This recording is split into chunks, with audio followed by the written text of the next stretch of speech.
En el nombre del Padre, y del Hijo, y del Espíritu Santo. Amén.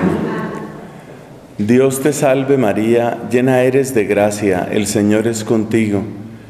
Bendita tú eres entre todas las mujeres, bendito es el fruto de tu vientre, Jesús. Santa María, Madre de Dios, ruega por nosotros pecadores, ahora y en la hora de nuestra muerte. Amén. Dios te salve María, llena eres de gracia, el Señor es contigo. Bendita tú eres entre todas las mujeres, bendito es el fruto de tu vientre, Jesús. Santa María, Madre de Dios, ruega por nosotros pecadores, ahora y en la hora de nuestra muerte. Amén. Dios te salve María, llena eres de gracia, el Señor es contigo. Bendita tú eres entre todas las mujeres, bendito es el fruto de tu vientre, Jesús. Santa María, Madre de Dios, ruega por nosotros pecadores, ahora y en la hora de nuestra muerte. Amén. En el nombre del Padre, y del Hijo, y del Espíritu Santo. Amén. Es un regalo, es una misericordia de Dios que podamos separar este tiempo, sobre todo para contrastar nuestra vida con la palabra del Señor. Las constituciones de nosotros, los frailes dominicos, definen los retiros espirituales de esa manera: un tiempo para contrastar nuestra vida con la palabra de Dios. Como la persona que se mira al espejo, como la persona que aprende a leer su propia vida, como la persona que recibe aquella luz que quizás le podía estar haciendo falta. Bendecimos al Señor por este tiempo de retiro, por este tiempo de encuentro con Él, encuentro con nosotros mismos y encuentro con el carisma fundacional. Realmente es una fecha muy apropiada para hacer retiros. Recordemos algunas de las efemérides propias de este año 2015. En diciembre, el 8 de diciembre de este año, se cumplirán los 50 de la promulgación del Decreto Perfecte Caritatis, el decreto para la adecuada renovación de la vida religiosa. Es una fecha que indudablemente nos marca. Este es también el año de la vida consagrada por voluntad del Papa Francisco. Para nosotros, en la familia dominicana, es también una fecha muy especial porque estamos en la víspera de la celebración de los 800 años de la fundación de los frailes predicadores. En diciembre de 1216 recibía la autorización, la bula de autorización, nuestro Padre Santo Domingo, y por eso podemos mirar este retiro, dominicos y dominicas, podemos mirarlo como una hermosa ocasión para prepararnos mirando hacia esa fecha, hacia esos 8 siglos de existencia. Teniendo en cuenta aquello que nos dijo el Decreto Perfecte Caritatis, vemos que el primer criterio de renovación de la vida religiosa es la persona de Jesucristo y es la palabra de Dios. Las obras en las que nos ocupamos, incluso algunas características de nuestra forma de vida, nuestra mirada hacia los votos puede tener cierta variedad, pero indudablemente la persona de Cristo permanece como eje central, como punto focal. Indudablemente la palabra de Dios, tan viva y tan eficaz, tan lozana y tan inspiradora hoy como siempre, está ahí como centro de nuestra atención. Por eso, en este retiro, vamos a buscar a nuestro Señor Jesucristo, que ha querido salir a nuestro encuentro. Y vamos a buscarlo en la Escritura. Como dicen las biografías de Santo Domingo, que era particularmente cercano al Evangelio según San Mateo, entonces vamos a tomar el Evangelio según San Mateo para hacer camino con Domingo de Guzmán, para aproximarnos junto con él a la persona de Cristo. Yo espero que en estos días a todos nosotros que tenemos esta oportunidad, nos conceda el Espíritu Santo esa gracia que pedía también Domingo para sus compañeros de camino. Recordemos esa frase de nuestro fundador: pensemos en nuestro Salvador. Que estos sean días entonces para pensar en nuestro Salvador, siguiendo las huellas de Domingo y siguiendo particularmente el Evangelio según San Mateo. El Evangelio de Mateo tiene ciertas características generales que conviene recordar.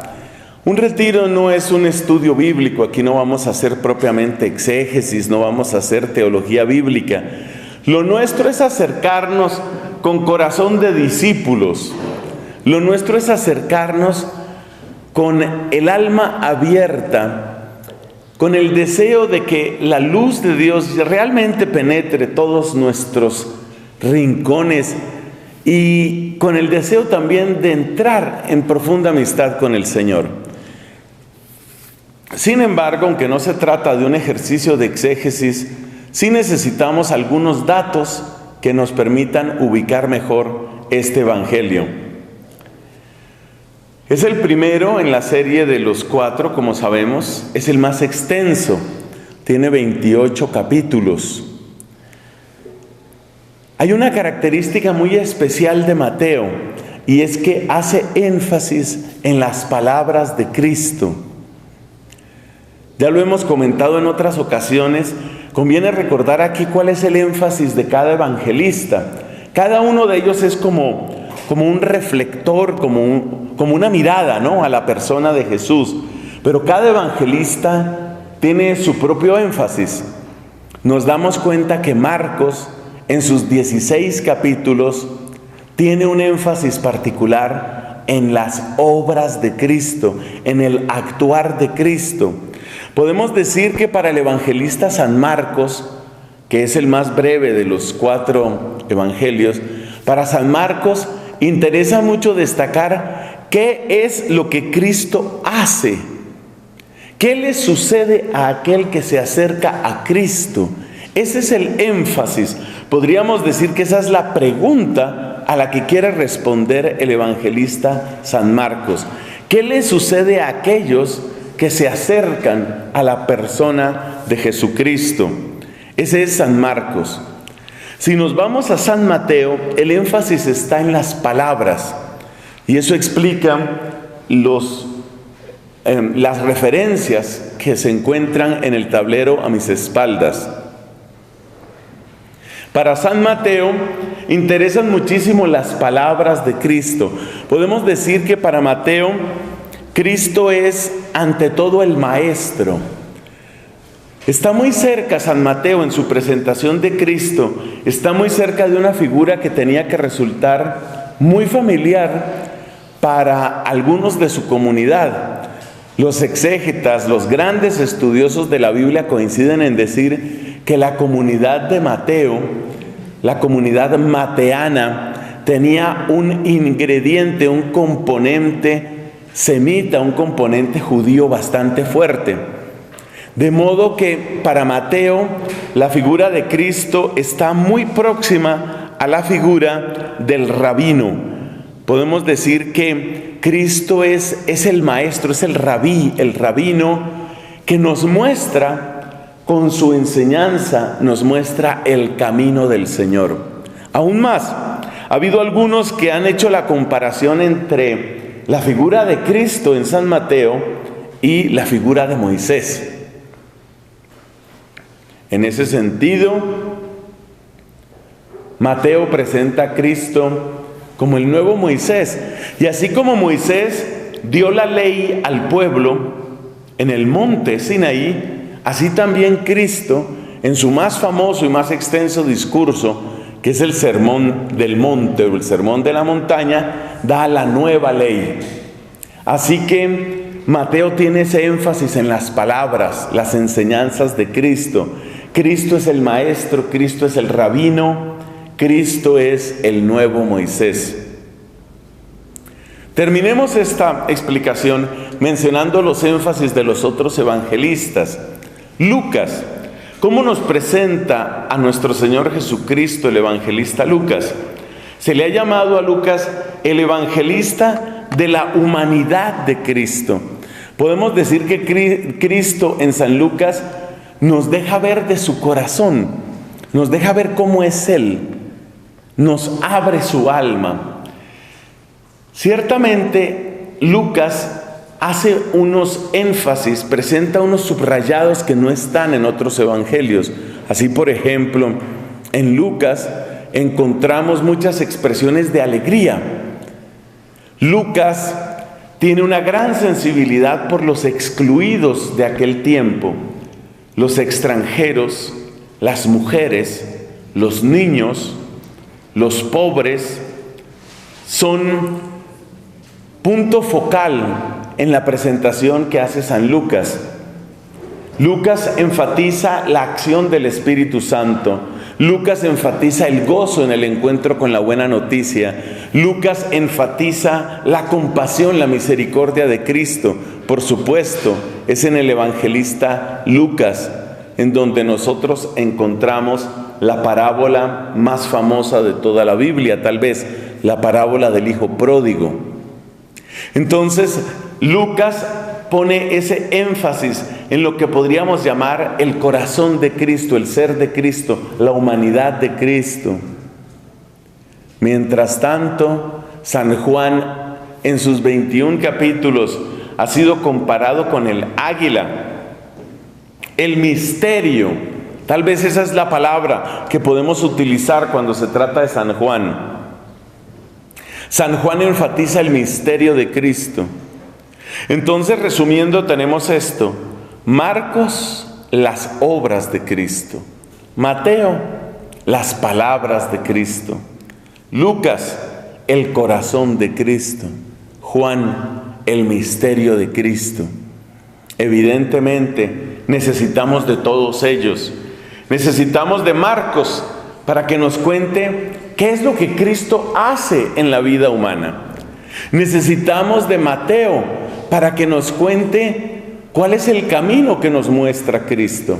Necesitamos de Lucas para que nos muestre qué es lo que Cristo nos quiere de nuestra vida y cómo nos quiere. Y por supuesto necesitamos de Juan para saber cuál es ese misterio al cual nosotros somos convocados. Esos son los 4 evangelistas. Bueno, en esta ocasión nos vamos a centrar en Mateo. Mateo es bastante organizado. Mateo presenta colecciones de palabras de Cristo. Y a esas colecciones las llamamos comúnmente discursos. La verdad es que Cristo en el Evangelio de Mateo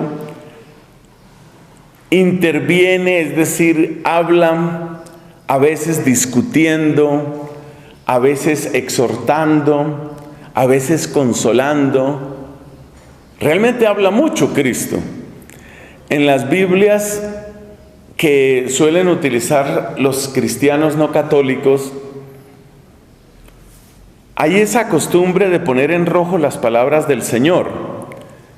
Es una costumbre que tienen algunas ediciones o muchas ediciones de los protestantes. Y si uno mira el Evangelio de Mateo, donde las palabras de Cristo están en rojo, realmente abunda el color rojo en este evangelista. Pero hay una característica, y es interesante descubrirla haciendo el contraste con Marcos. Y es que si uno mira en Marcos, por supuesto que Cristo habla también. Pero el hablar de Cristo en el Evangelio de Marcos es sobre todo conversar. Es decir, la palabra de Cristo en Marcos y la palabra de Cristo en Lucas, sobre todo en esos dos, tiene una característica de diálogo. En cambio, cuando Mateo nos presenta, por ejemplo, el Sermón de la Montaña, que no es el único de los sermones o de los discursos del Señor, nos presenta colecciones de palabras, es decir, Cristo realmente parece como aquel que está en una cátedra enseñando y por consiguiente desarrolla un tema, otro tema, otro tema. Y en esa abundancia de su enseñanza está también la riqueza de su propia persona y la riqueza del Evangelio mismo. El otro evangelista que también tiene estos discursos es San Juan. San Juan también presenta desarrollos en forma de discursos. Por ejemplo, uno se da cuenta que la escena de la última cena empieza en el capítulo 13 con el lavatorio de los pies en San Juan, y uno ve que desde el lavatorio de los pies hasta que salen al huerto, ¿cuántos capítulos son? Mire, 13, 14, 15, 16 y 17. Una cuarta parte del Evangelio según San Juan se desarrolla en el cenáculo. 5 capítulos completos, 13, 14, 15, 16 y 17 del Evangelio de Juan suceden en el cenáculo. Es decir, que Juan también tiene ese estilo, tiene ese recurso que podríamos llamar recurso literario de presentar las palabras de Cristo en secuencia. Los otros dos, Marcos y Lucas, tienden a presentar las palabras de Cristo más bien en diálogo con otras personas. Bueno, cuando uno hace esta distinción entre lo que es diálogo y lo que es discurso, se da cuenta que en el Evangelio de Mateo aparecen claramente 5 discursos, que eso es lo que hemos puesto en el tablero. El primero y más famoso es el discurso del monte, o sermón del monte, o sermón de la montaña. Ocupa con los capítulos 5, 6 y 7. Es el discurso más largo en el Evangelio de Mateo y es el discurso más largo de Cristo, tal vez, en toda la Biblia. Habría que comparar con los capítulos 15 y 16 de San Juan, porque el capítulo 17 de San Juan ya no es discurso, es una oración que nuestro Señor dirige al Padre Celestial. Ha llegado la hora, empieza diciendo Cristo, glorifica a tu Hijo para que tu Hijo te glorifique. Pero volvamos a Mateo. Entonces, tenemos 5 discursos, ahí están. El primero aparece en los capítulos del 5 al 7. El segundo aparece en el capítulo 10. El tercero aparece en el capítulo número 13. El cuarto en el capítulo número 18. Y el quinto y último discurso en los capítulos 24 y 25. Uno puede darse cuenta de que hay una intención de Mateo en este modo de presentar las enseñanzas de Cristo. Si uno mira, por ejemplo, el capítulo 8 de San Mateo, vamos a encontrarlo aquí. ¿Cómo empieza el capítulo 8 de San Mateo? Dice aquí: cuando bajó del monte fue siguiéndole una gran muchedumbre. El capítulo 5, donde empezaba el sermón del monte, decía de la siguiente manera. Vamos a irnos al capítulo 5, que para eso lo tenemos aquí. Aquí vamos llegando al capítulo 5, es extenso esto. Dice: viendo la muchedumbre, subió al monte. Así empieza el capítulo 5. Y el capítulo 8 empieza diciendo: bajó del monte. O sea, claramente esos 3 capítulos, 5, 6 y 7, tienen una unidad literaria en la intención de San Mateo. Subió al monte, habló y luego, ya terminado, capítulo 8, bajó del monte. Está marcado un comienzo y un final. Miremos lo que sucede en el capítulo 10 para ir descubriendo este tipo de estructura. El capítulo 10 empieza diciendo así: y llamando a sus 12 discípulos, les dio poder sobre los espíritus inmundos para expulsarlos y para curar toda enfermedad y toda dolencia. Da los nombres de los apóstoles y dice: en el versículo 5, capítulo 10, versículo 5 dice: a estos 12 envió Jesús después de darles estas instrucciones. Y empiezan las instrucciones. Ese es capítulo 10 de San Mateo. Si luego vemos qué sucede en el capítulo 11, dice: y sucedió que cuando acabó Jesús de dar instrucciones a sus 12 discípulos, entonces es evidente que hay una unidad literaria en cuanto al capítulo 10. Empezó a dar instrucciones y después dice, terminó de dar instrucciones. Por eso decimos que Mateo realmente es bastante sistemático en el uso de su material. Miremos otro ejemplo que es el capítulo 13. Vamos a encontrar nuestro capítulo 13 a ver qué hay aquí. Aquel día salió Jesús de casa y se sentó a orillas del mar. Se reunió tanta gente junto a él que hubo de subir a sentarse en una barca, y toda la gente quedaba en la ribera. Les habló muchas cosas en parábolas. Ahí empieza a hablar. Les habló muchas cosas en parábolas. Bueno, vamos a ver qué sucede al comienzo del capítulo 14. Capítulo 13 es extenso. Nos encontramos en el capítulo 14. A ver, ¿dónde está esto? Al final del capítulo 13, me disculpo, al final del mismo capítulo 13, dice Jesús en el versículo 51, ¿habéis entendido todo esto? Fíjate cómo es un profesor, ¿no? ¿Habéis entendido todo esto? Le dicen, sí. Él les dijo, todo escriba que se ha hecho discípulo del reino de los cielos es semejante al dueño de una casa que saca de sus arcas lo nuevo y lo viejo. Y sucedió que cuando acabó Jesús estas parábolas, partió de allí.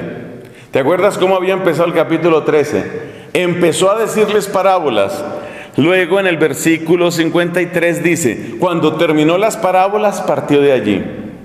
Uno se da cuenta una vez más que ese capítulo 13, desde el versículo 1 hasta el versículo 53, tiene una unidad.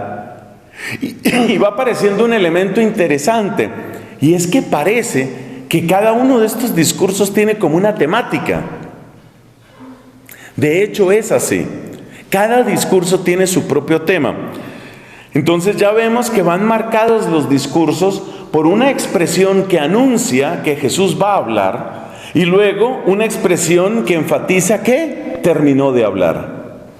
Bueno, vamos con el cuarto discurso, está mucho más allá. Tenemos que irnos al capítulo número 18. Capítulo número 18. Aquí vamos pasando nuestras páginas y dice: en aquel momento se acercaron a Jesús los discípulos y le dijeron: ¿quién es pues el mayor en el reino de los cielos? Reino de los cielos, parece algo interesante. Él llamó a un niño y les dijo: si no cambiáis y os hacéis como los niños, no entraréis en el reino de los cielos. Quien se haga pequeño como este niño, ese es el mayor en el reino de los cielos. El que recibe a un niño como este en mi nombre, a mí me recibe. Y sigue hablando. Realmente ya ha respondido la pregunta, pero sigue hablando. Capítulo 18. Si nos vamos al capítulo 19, ¿qué encontramos? Sucedió que cuando Jesús acabó estos discursos, partió de Galilea. Una cosa interesante que yo creo que se cumple casi en todos estos discursos es que al terminar se pasa de la palabra al movimiento. Una cosa muy interesante. Ya lo hemos visto en nosotros, ¿no? Terminó el sermón del monte y se fue de allí. Terminó el discurso sobre el envío y se fue de allí. Terminó, entonces, ahí hay una lección también. Es como el paso de la palabra a la obra, de la enseñanza al movimiento, de la palabra también diríamos a la vida. Bueno, vámonos a ir al capítulo número 24. Ese mejor lo busco aquí en el índice. Capítulo 24. Salió Jesús del templo y cuando se iba, se le acercaron sus discípulos para mostrarle las construcciones del templo. Este es el contexto en el que se va a presentar el último discurso. Él les respondió: yo os aseguro, no quedará aquí piedra sobre piedra que no sea derruida. Estando luego sentado en el monte de los olivos, se acercaron a él sus discípulos. Fíjate que con bastante frecuencia en estos discursos está esa idea de se acercan, escuchan y luego movimiento. Se acercan los discípulos. ¿Dónde enseñaban los rabinos? No había salones de clase. Ellos solían enseñar a la sombra de algún árbol que fuera suficientemente frondoso.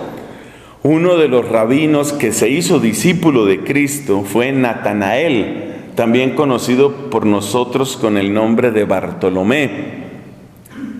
Acuérdate que Jesús le dice en el Evangelio de Juan, cuando estaba sentado bajo la higuera, es decir, Natanael era maestro de la ley, era un escriba que se convirtió. Esa es la grandeza de ese apóstol, cuando estaba sentado bajo la higuera. Entonces, ¿cómo se daba la enseñanza en aquella época? Pues la enseñanza era que el maestro se ponía de acuerdo con sus discípulos y los discípulos se acercan. ¿A dónde? A la sombra de ese árbol frondoso, por ejemplo esa higuera, y ahí enseña el maestro. Y después de que termina el maestro de dar su enseñanza, bueno, nos vamos. Eso es lo que hace Cristo en el Evangelio según San Mateo. Entonces ya vemos que en el capítulo 24, versículo 3 dice: estando luego sentado en el monte de los olivos, se acercaron a él en privado sus discípulos. Esa es la escena propia del magisterio. Esa es la escena propia de un rabino. Se acercan sus discípulos y Cristo empieza a hablarles. Y les habla capítulo 24 y les habla en el capítulo 25. ¿Y qué sucede cuando termina el capítulo 25? Vamos a ver el 26. Y sucedió que cuando acabó Jesús todos estos discursos, dijo a sus discípulos: ya sabéis que dentro de 2 días es la Pascua y el Hijo del Hombre va a ser entregado para ser crucificado. Entonces terminó ese discurso. Bueno, ya vemos que hay claramente 5 compendios de palabras del Señor. Cristo habla en todo el Evangelio de Mateo, pero hemos hecho la distinción entre diálogo y discurso. Lo propio del diálogo es que se da una palabra de consuelo, hay una pregunta, una respuesta, pregunta, respuesta, tal vez disputa, discusión, diatriba. Pero cuando hablamos de discurso estamos hablando del conjunto, un conjunto de palabras que se van dando, que se van presentando. Eso es lo que queremos decir con discurso. Bueno, hay otra cosa que hay que destacar aquí y que ya la sugeríamos. Parece que cada uno de estos discursos o sermones tiene una especie de tema central. Por lo menos hay algo que se enfatiza. Hay algo que parece que tiene más fuerza en cada uno de esos discursos.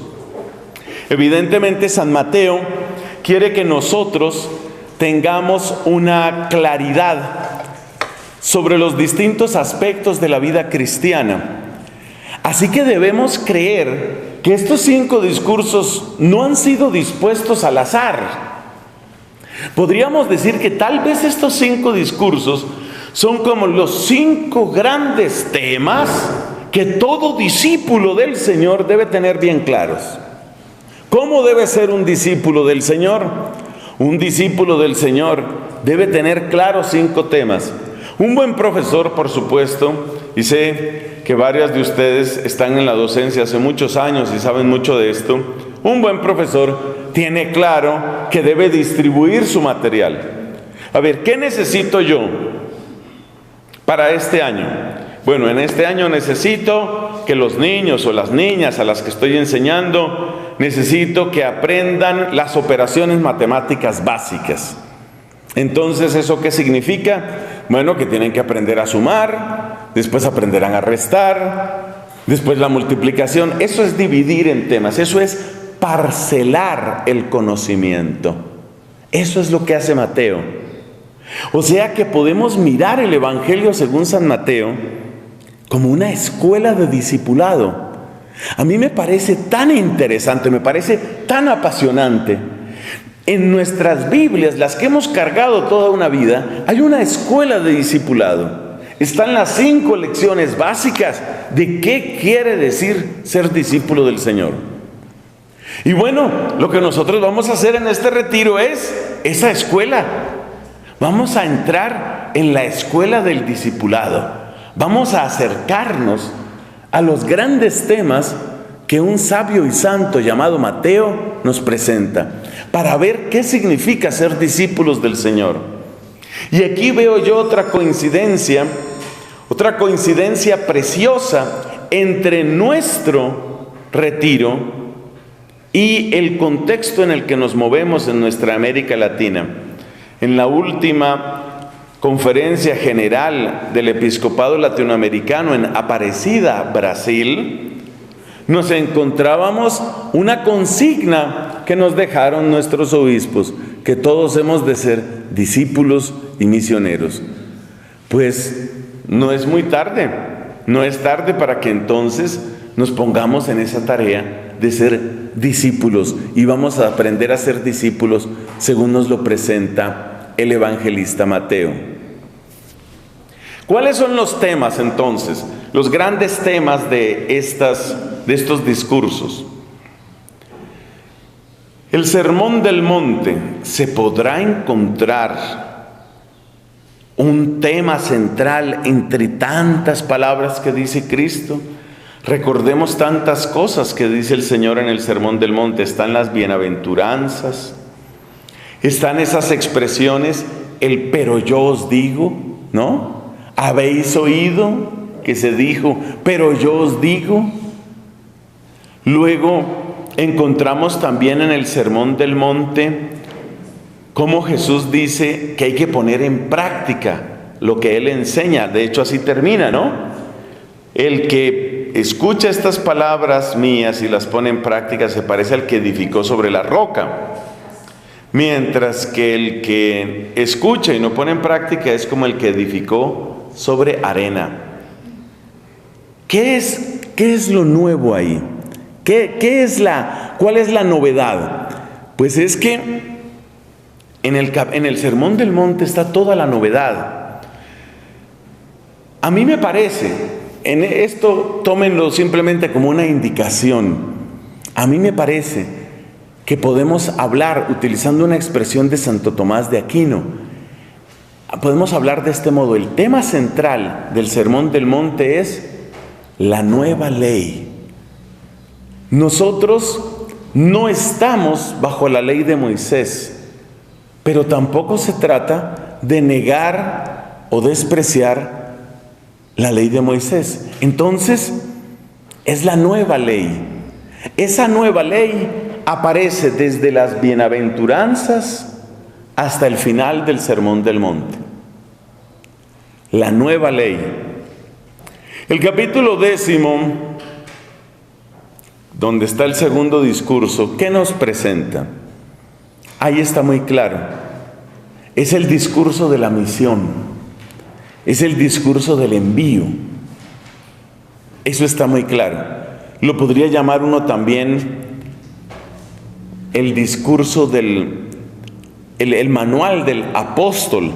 De hecho, por ejemplo, para Santo Domingo de Guzmán, esas palabras, las del Sermón del Monte, tenían una gran importancia, porque una estrategia de los cátaros y de los valdenses en aquel tiempo era practicar lo que dice el Sermón del Monte, el capítulo 10 de San Mateo, me disculpo, practicar el capítulo 10 de San Mateo a la letra.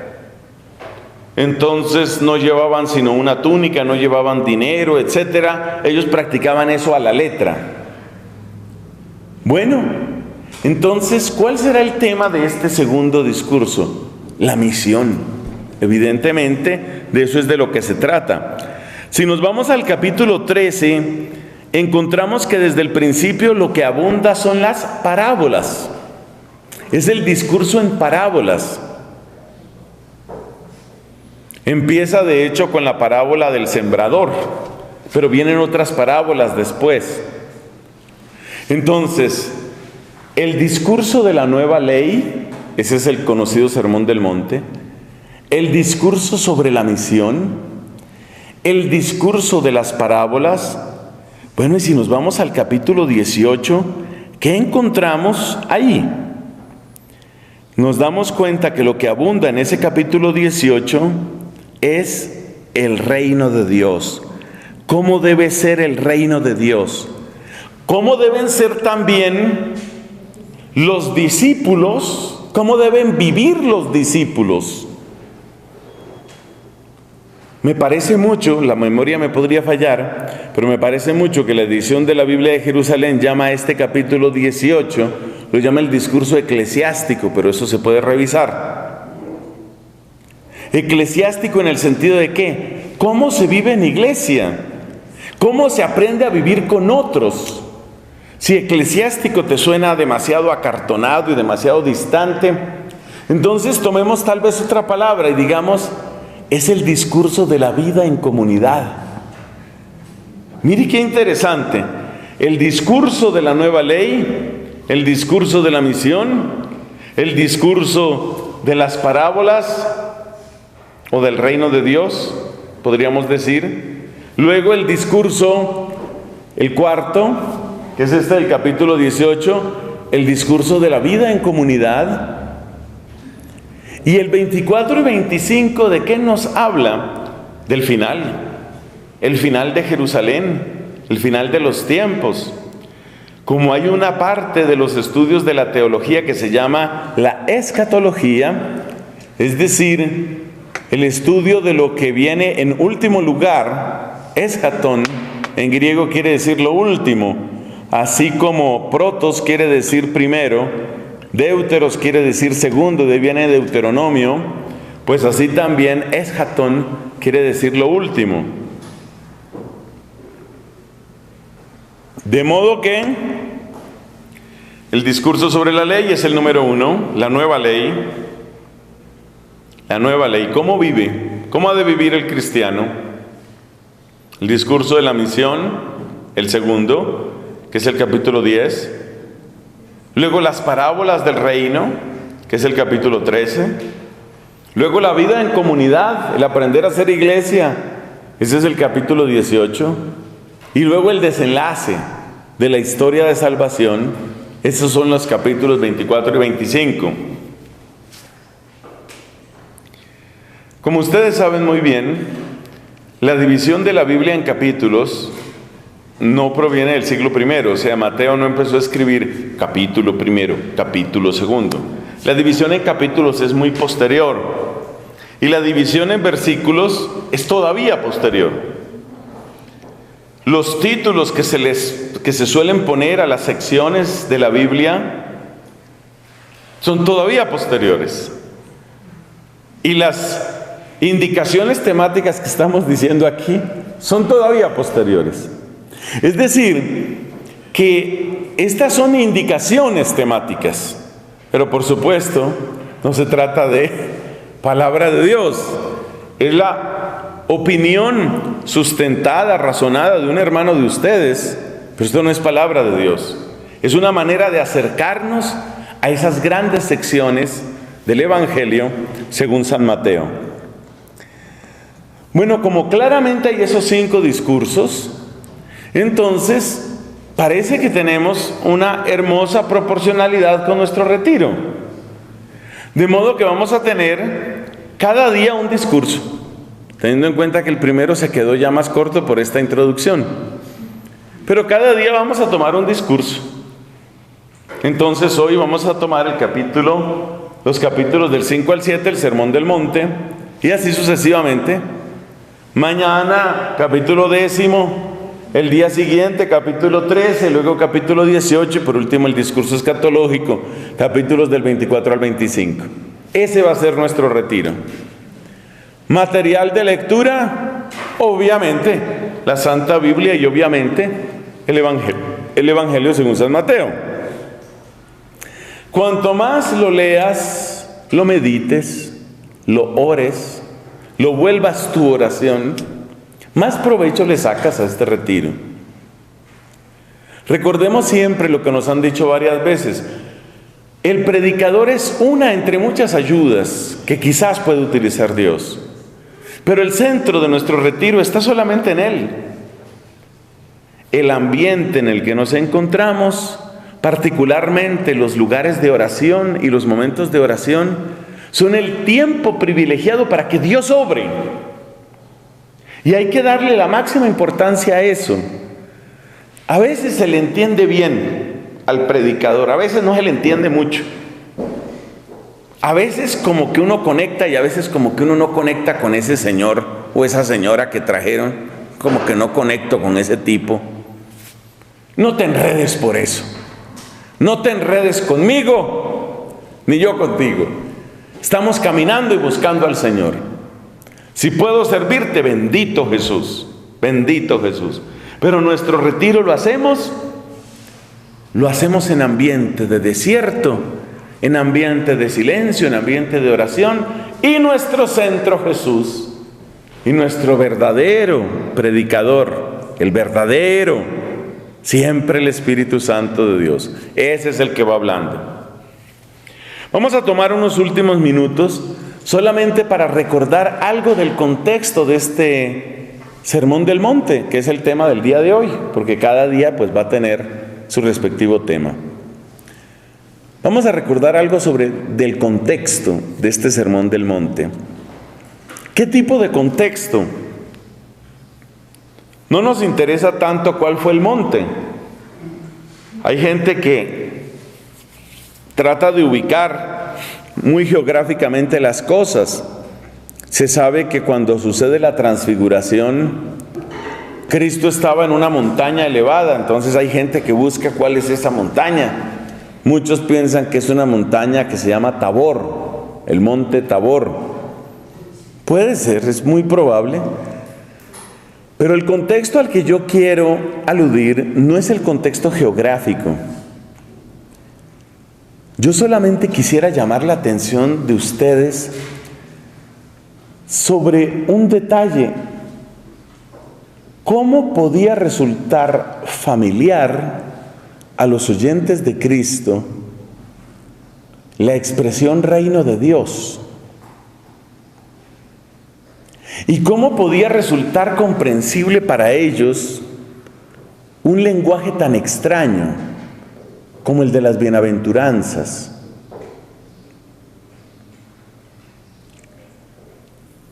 Es decir, ¿qué es? ¿Qué entendían ellos cuando se hablaba del reino de Dios? El evangelista San Marcos, cuando nos presenta en el capítulo 1 el comienzo del ministerio público de Cristo, pone esta frase como la frase inaugural de la predicación de nuestro Señor. Convertíos, creed la buena nueva, el reino de Dios está cerca. El contexto que yo creo que nosotros necesitamos, más que geográfico, es un contexto que yo llamaría vital. ¿Por qué resultaba comprensible para ellos eso del reino de Dios? ¿Qué se imaginaban ellos? ¿Qué venía a su mente?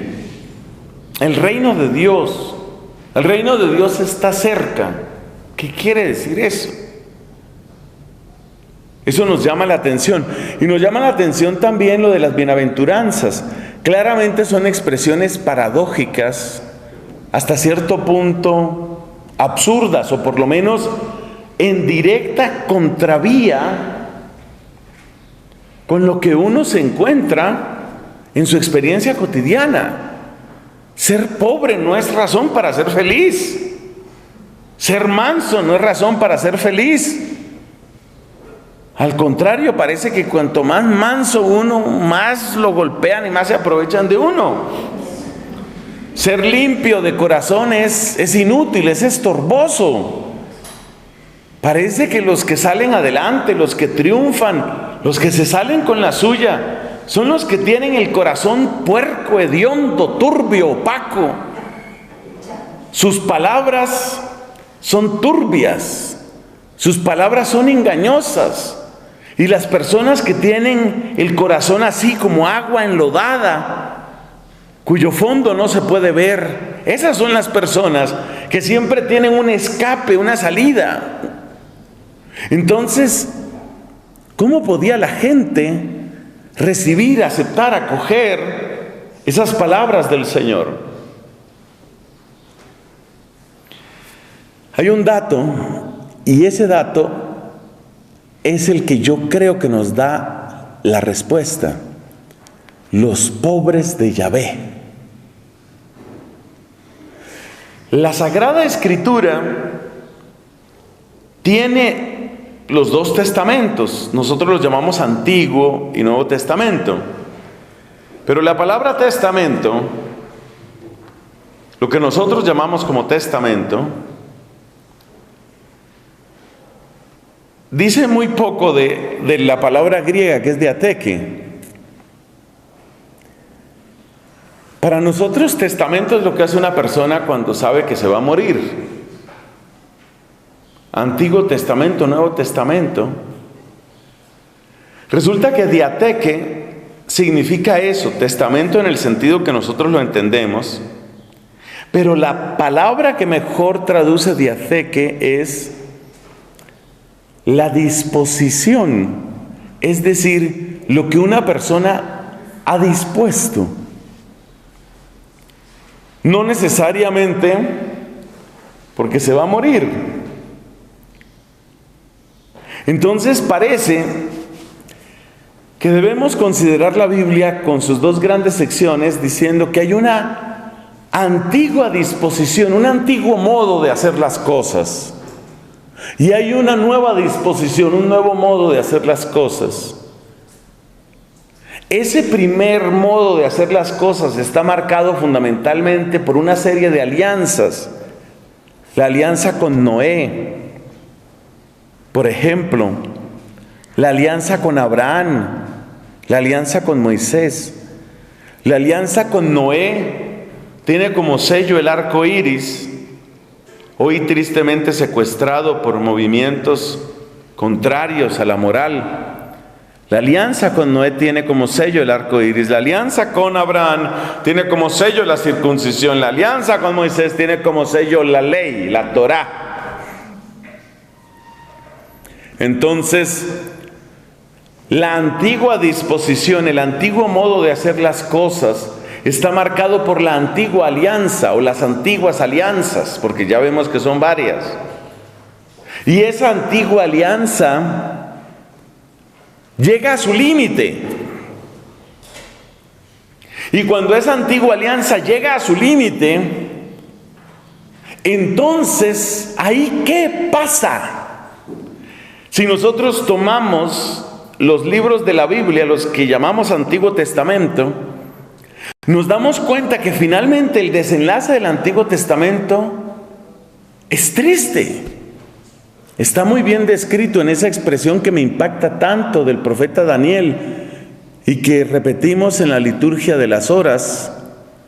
Precisamente la vamos a tener el día de mañana en Laudes, si no me falla la memoria.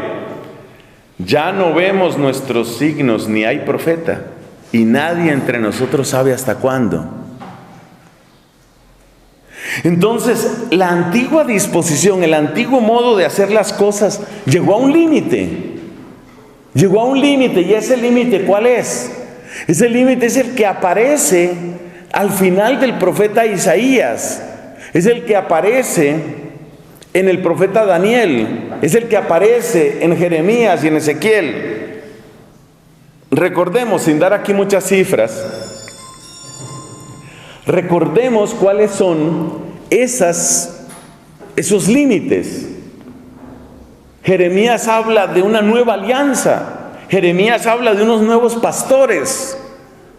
Los antiguos pastores no sirvieron para nada.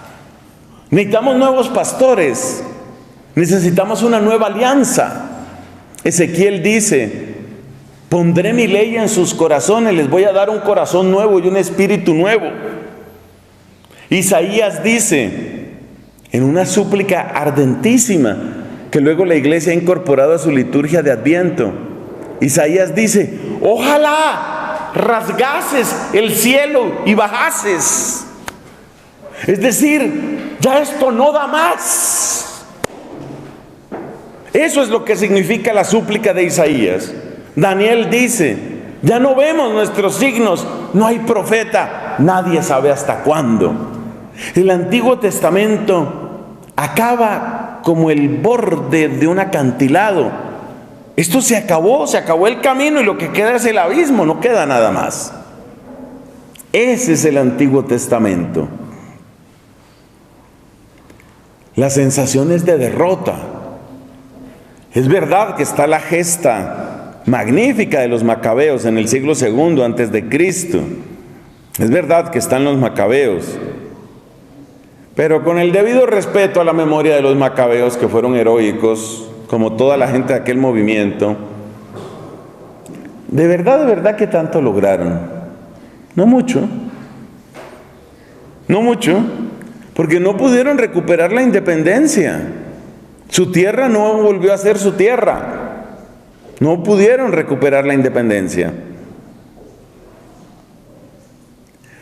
¿Qué nos cuentan los libros de los macabeos? Nos cuentan la época de la persecución del imperio helenístico. Llámase imperio helenístico la organización militar, social, económica y política que surgió después de Alejandro Magno.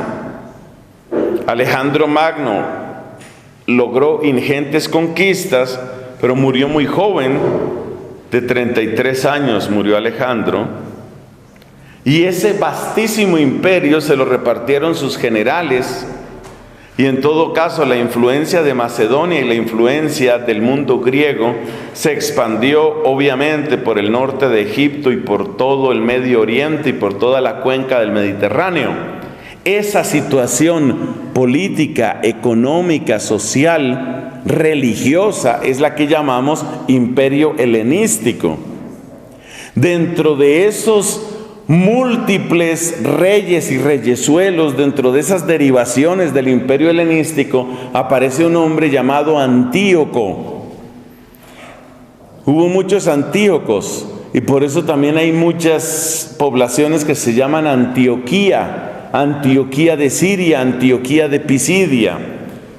Era costumbre muy frecuente de aquellos generales y jefes darle nombre suyo a ciudades como un modo de inmortalizarse. Uno de esos Antíocos fue un renuevo blasfemo, lo llama el libro de los Macabeos. Antíoco IV, llamado Epífanes. Y los Macabeos lucharon y lograron una cierta independencia religiosa. Sí, eso lo lograron, pero no recuperaron la autonomía política.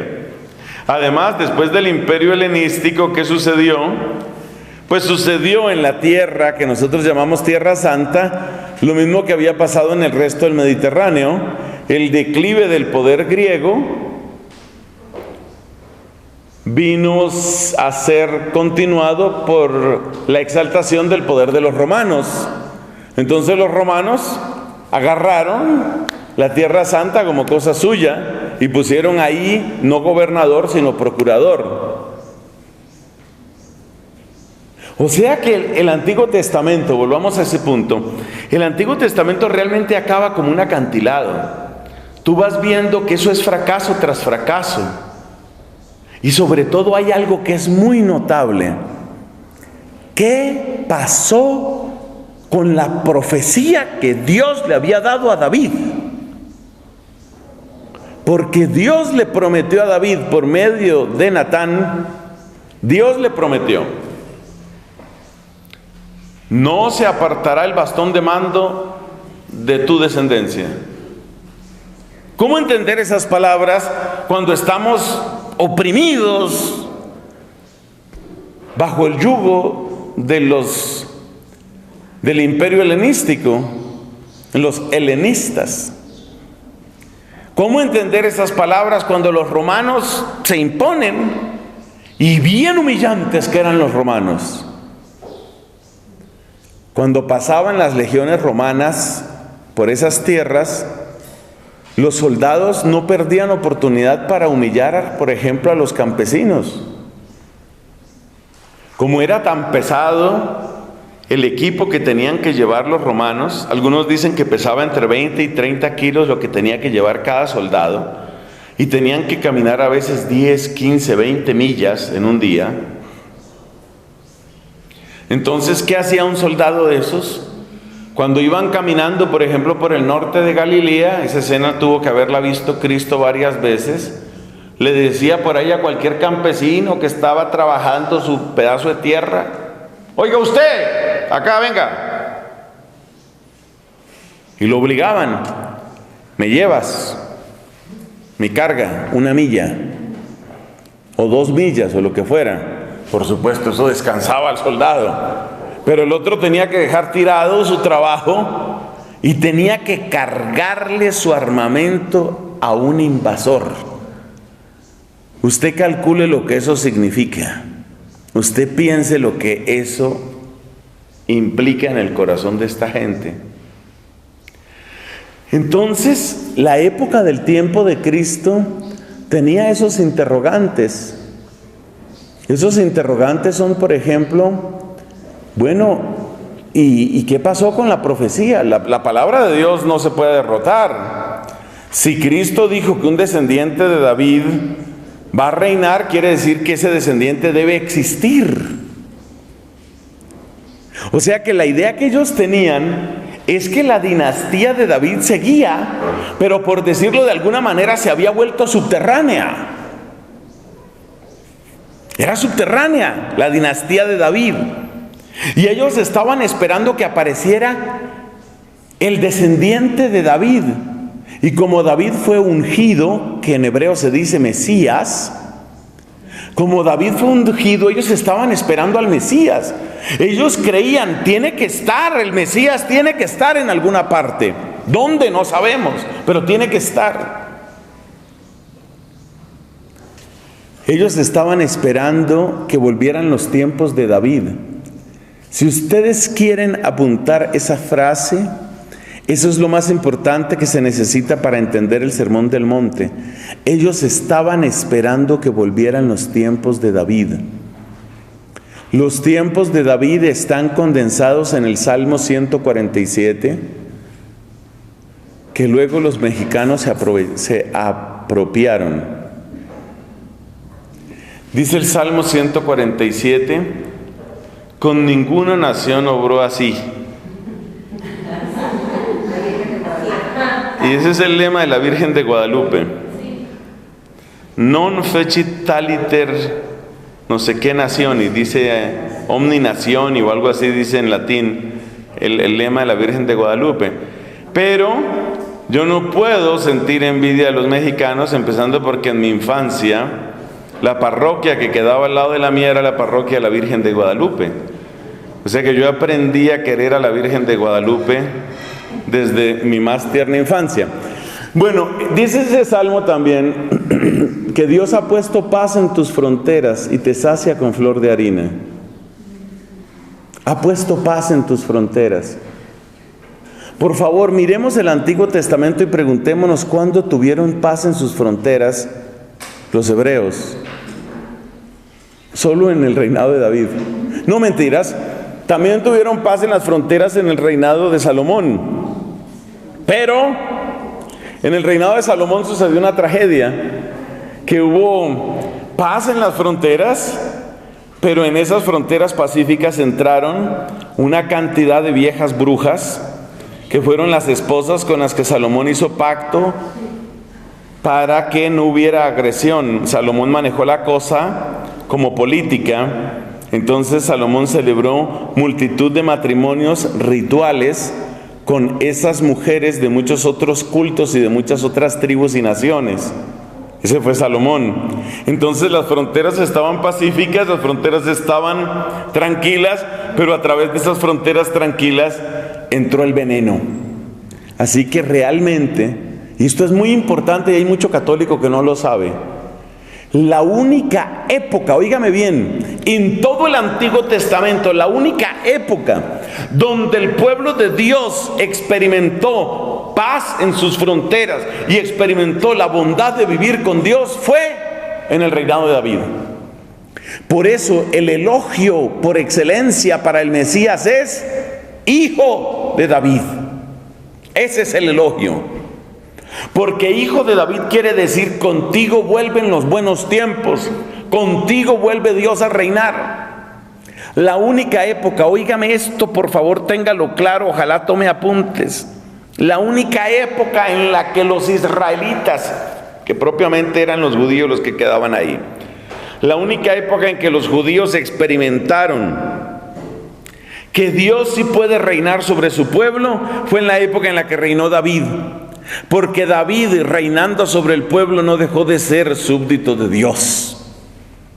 Así que el reinado de David, el reinado de Dios significa el tiempo en el que hay paz en la frontera, en el que hay flor de harina, en que se experimenta por fin la bondad de Dios. Eso es el reinado de Dios. Entonces la gente del tiempo de Cristo estaba esperando eso. Pero ¿cuándo? No vemos nuestros signos, ni hay profeta, nadie entre nosotros sabe hasta cuándo dura este silencio, hasta cuándo dura esta distancia. ¿Por qué te quedas lejos en el momento del aprieto? La soberbia del impío oprime al infeliz. ¿Por qué te quedas lejos? Ese es el dolor del pueblo de Dios.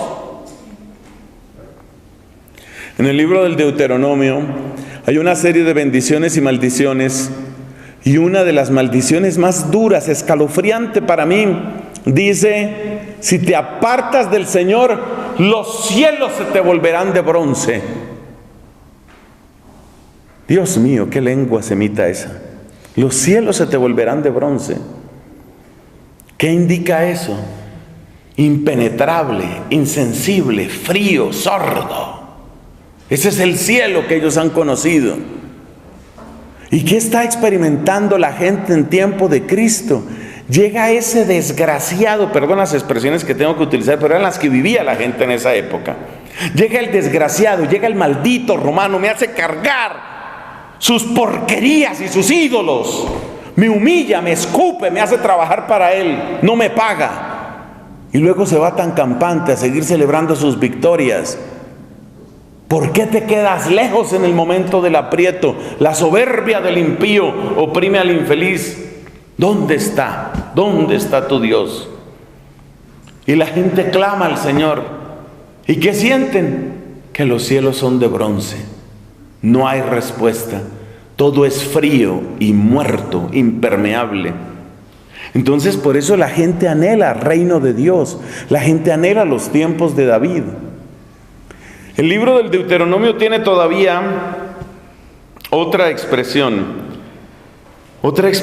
que si uno tiene algo espiritualmente hablando, no hablo de carne y sangre, si uno tiene algo del pueblo judío, y todos lo tenemos espiritualmente hablando porque fuimos injertados, nos dice San Pablo,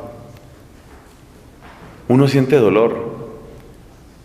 Imagínate lo que les dice Moisés. Moisés les dice en el Deuteronomio: Dios les va a enviar otro profeta como yo. ¿Cuándo llega ese profeta? ¿Cuándo se cumple lo del Mesías? ¿Cuándo vuelve Dios a reinar? Son demasiadas preguntas. Y por eso la mayor parte de la gente está como los vio Cristo, agobiados, cansados, desorientados, como ovejas sin pastor. Así está la gente, así viven ellos. Y entonces en ese contexto solo hay una luz. Mira, si aquí está el Antiguo Testamento y aquí está el Nuevo Testamento, o sea, el antiguo modo de hacer las cosas y el nuevo modo de hacer las cosas, hay un hilo de luz que pasa entre ambos. Se llama los pobres de Yahvé, los Anahuim. Son ellos.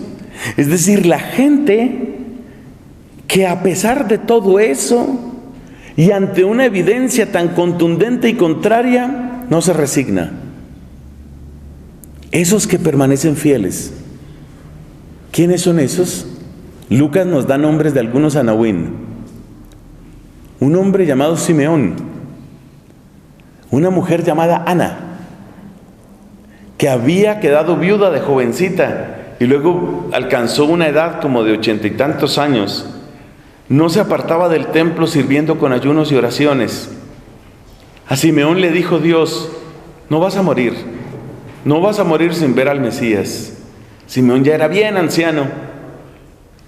Ana y Simeón, los del Evangelio de Lucas, son como manos extendidas del Antiguo Testamento, tratando de alcanzar una esperanza. Ana y Simeón, José y María, los de Nazaret. José y María son pobres de Yahvé. Ese es el tipo de persona que se ha desengañado de todo, que lo ha sufrido todo, que ha pasado muchas noches revolviendo en su corazón y en su mente pensamientos duros. Ellos son los que un día le escuchan a Cristo: bienaventurados los pobres, de ellos es el reino de los cielos. Bien, ya sabemos que el reino de los cielos quiere decir reino de Dios, porque la costumbre de los judíos era mencionar a Dios lo menos posible por no caer en el peligro de mencionarlo equivocadamente. De ellos es el reino de Dios. Ese es el contexto vital que uno necesita para acercarse, me parece, al Sermón del Monte. Son los pobres de Yahvé. Son ellos los que tienen como una luz para reconocer en dónde está el verdadero maestro y el falso maestro, en dónde está la verdadera esperanza y en dónde está un desengaño más. Son ellos los que tienen esa gracia, esa luz, y serán ellos los que van a rodear con admiración encendida, con amor, quisiera decir incondicional, pero hasta allá no llegaron, pero con amor muy grande a Jesús. Son ellos los que nos pueden ayudar a entender, como dicen nuestros hermanos españoles, ¿de qué va el Sermón del Monte? Son ellos los que nos pueden ayudar a entender de qué trata, en qué consiste el Sermón del Monte. Gloria al Padre, al Hijo y al Espíritu Santo. En el principio, ahora y siempre,